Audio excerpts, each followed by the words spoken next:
entonces puede ser el lóbulo parietal derecho. ¿Quién lo causó? Puede ser un ACV isquémico del territorio de la arteria cerebral media derecha o puede ser un tumor del lóbulo parietal derecho. ¿Okay? El pronóstico depende. Si es un ACV, el pronóstico es distinto a que si es un tumor cerebral benigno o maligno. Ahora vamos a hablar acerca del traumatismo craneoencefálico.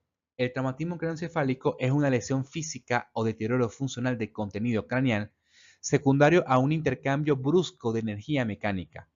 Incluye todas aquellas causas externas que pueden provocar como conmoción, contusión, hemorragia o laceración del cerebro, cerebelo y tallo encefálico hasta al nivel cervical C1, lo cual condiciona a confusión o desorientación, pérdida de la conciencia y amnesia postraumática.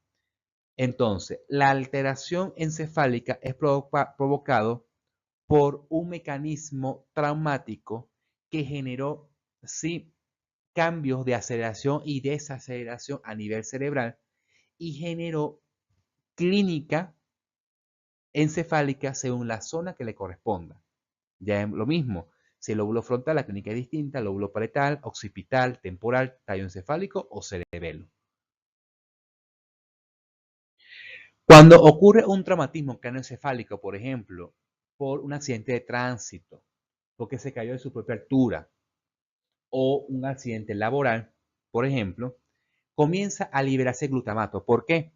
Porque las neuronas glutamatérgicas comienzan a liberarse glutamato, que es un neurotransmisor excitador, por el traumatismo que generó momentáneamente disminución del consumo de oxígeno, ¿sí? Cerebral.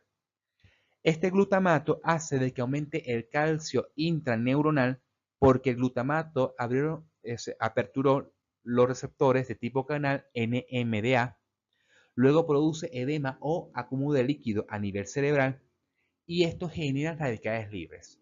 Estos radicales libres pueden producir a la larga muerte neuronal, ¿sí? Si no se trata a tiempo el traumatismo craneoencefálico.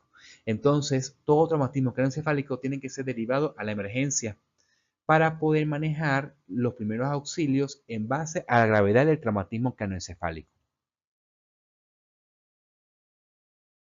Entonces, la anamnesis o las preguntas que se realiza, por ejemplo, en los casos de traumatismo craneoencefálico, o sea, se pregunta qué ocurrió, si logra recordar la persona quien vivió o quien sufrió el traumatismo craneoencefálico o los familiares o los acompañantes, se ha visto cómo ocurrió el suceso del traumatismo craneoencefálico.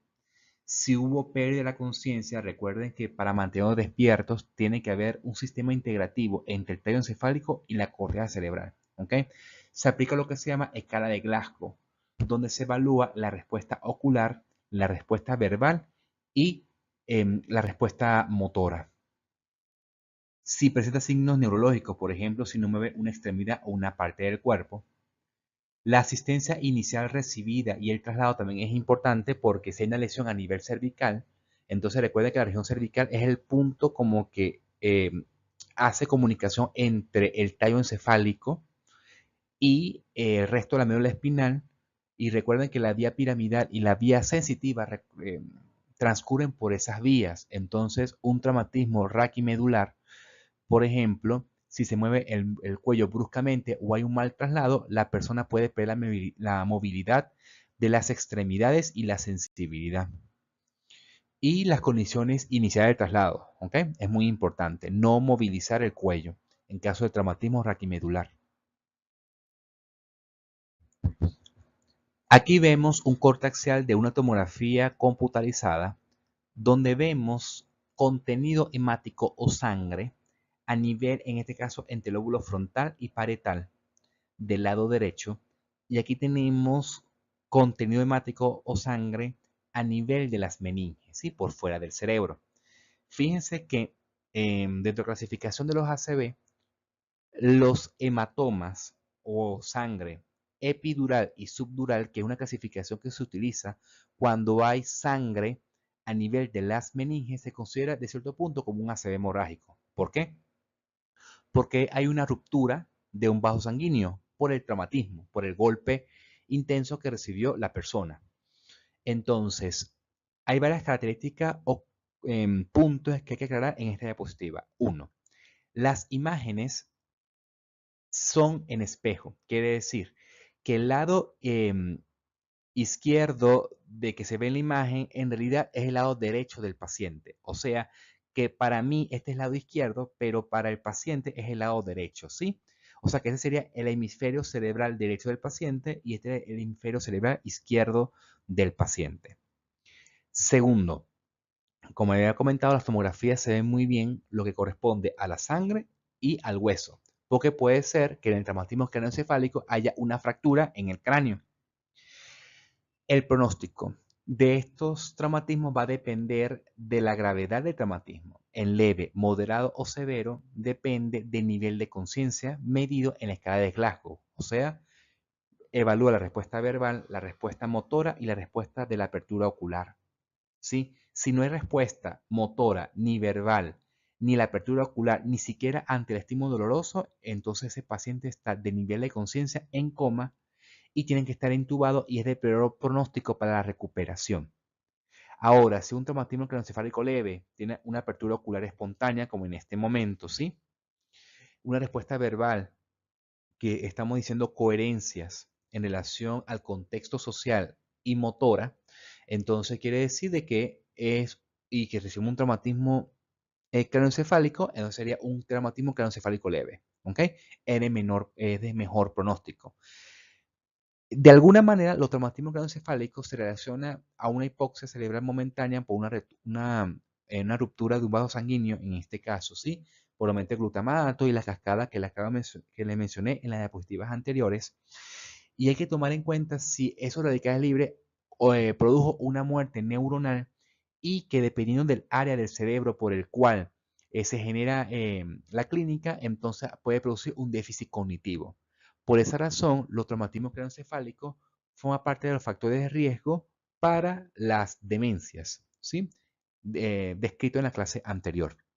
Entonces, en este punto hay que tomar en cuenta el pronóstico del traumatismo craneoencefálico, si fue leve, moderado o severo, para saber si hubo un compromiso cognitivo o no, ¿sí? Y abordar.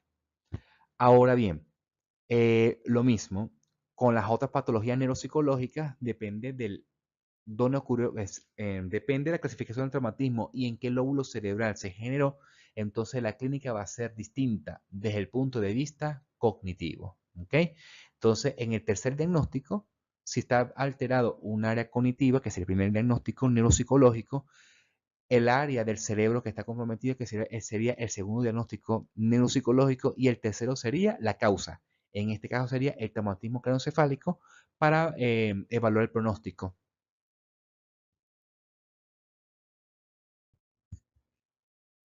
¿Qué ocurre? Todas las patologías que hemos descrito desde el punto de vista de la neuropsicología tienen manifestaciones clínicas cognitivas, pero resulta que esa clínica cognitiva siempre se acompaña con otros signos o síntomas que nos orienta a la causa por el cual se generó ese déficit cognitivo, ¿sí? Pero nosotros como neurólogos evaluamos no solamente el área cognitiva, sino las áreas primarias, porque nos orienta a ciertas etiologías o causas por el cual esa persona desarrolló ese déficit cognitivo o ese déficit motor o sensitivo de acuerdo a la manifestación clínica, ¿sí? Por ejemplo, hay pacientes que generan dolor de cabeza. Por ejemplo, un traumatismo craneoencefálico puede generar dolor de cabeza, ¿sí? Y alteraciones cognitivas. Puede estar desorientado, por ejemplo. En el caso de las demencias, por ejemplo, cursa con deterioro cognitivo progresivo, no súbito, como en el caso del traumatismo craneoencefálico. Los tumores cerebrales pueden generar dolor de cabeza, ¿sí? O cefalea, ¿sí? Puede generar déficit cognitivo, déficit motor. Los ACV se dice stroke, es abrupto, esto es rápido, que genera el déficit cognitivo y genera, por ejemplo, debilidad muscular, ¿sí? Y una de las clínicas que también puede generar algunas patologías neuropsicológicas son las crisis epilépticas, ¿ok? Las famosas convulsiones. ¿Qué es una crisis epiléptica? Las crisis epilépticas son un conjunto de signos y síntomas generados por una actividad hipersincrónica. Recuerden que la actividad eléctrica del cerebro, ¿sí? De alguna manera, son reguladas por activación de neurotransmisores excitadores e inhibidores, ¿ok? Y que son asincrónicos, ¿ok? O sea, están desincronizados porque el procesamiento cortical cerebral se está produciendo de acuerdo a la actividad de cada lóbulo cerebral y sus partes. Pero cuando esa actividad se pierde y se vuelve hipersincrónica, o sea, como que todas las neuronas se ponen de acuerdo a una actividad que no es normal, desde el punto de vista que se puede evaluar con el electroencefalograma, entonces puede generar los signos y síntomas que se puede evidenciar en el paciente producto de esa actividad cerebral hipersincrónica. Y no es más esa actividad hipersincrónica por liberación excesiva de neurotransmisores excitadores como el GABA, por ejemplo, e inactivación o disminución de la actividad de los neurotransmisores inhibidores, como por ejemplo el GABA. Entonces, ¿quién generó esa liberación de neurotransmisores excitadores o aumento de la actividad de los neurotransmisores excitadores?